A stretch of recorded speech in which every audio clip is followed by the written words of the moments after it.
বিশ্বনবী পাগলের মতো একবার হাউজে কাসারে যাবেন, একবার সিরাতে যাবেন, একবার পুলসিরাতের দিকে, একবার হাউজে কাউসারের দিকে পাগলের মতো দৌড়াতে থাকবেন।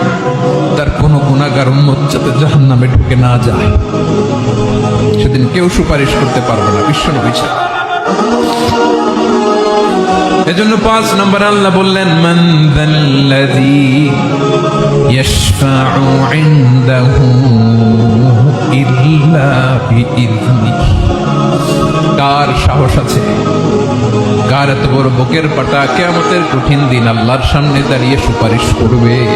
কারো ক্ষমতা, কারো ক্ষমতা নাই। বিশ্বনবী সেদিন সেজদায় পড়ে উম্মতের জন্য কাঁদবেন, সবাই কাঁদবে, নফসি নফসি, আল্লাহ আমারে বাঁচাও, আল্লাহ আমারে বাঁচাও। বিশ্বনবী বলবেন, উম্মতি উম্মতি। বিশ্বনবী আমার জন্য কাঁদবেন, আপনার জন্য কাঁদবেন, আমাদের জন্য সেদিন কেঁদে কেঁদে জাহান্নামের দরজায় দাঁড়িয়ে আমাদেরকে টেনে টেনে জান্নাতে ঢুকাবেন। এজন্যই বিশ্বনবীর ভালোবাসা যেন আমাদের হৃদয়ে ভরপুর থাকে। আমার ভাইয়েরা, প্রতি শুক্রবার বিশ্বনবীর উপরে বেশি বেশি যেন আমরা দুরূদ পড়ি। আমরা যখন বিশ্বনবীর সালাম দেই, দুরূদ পড়ি,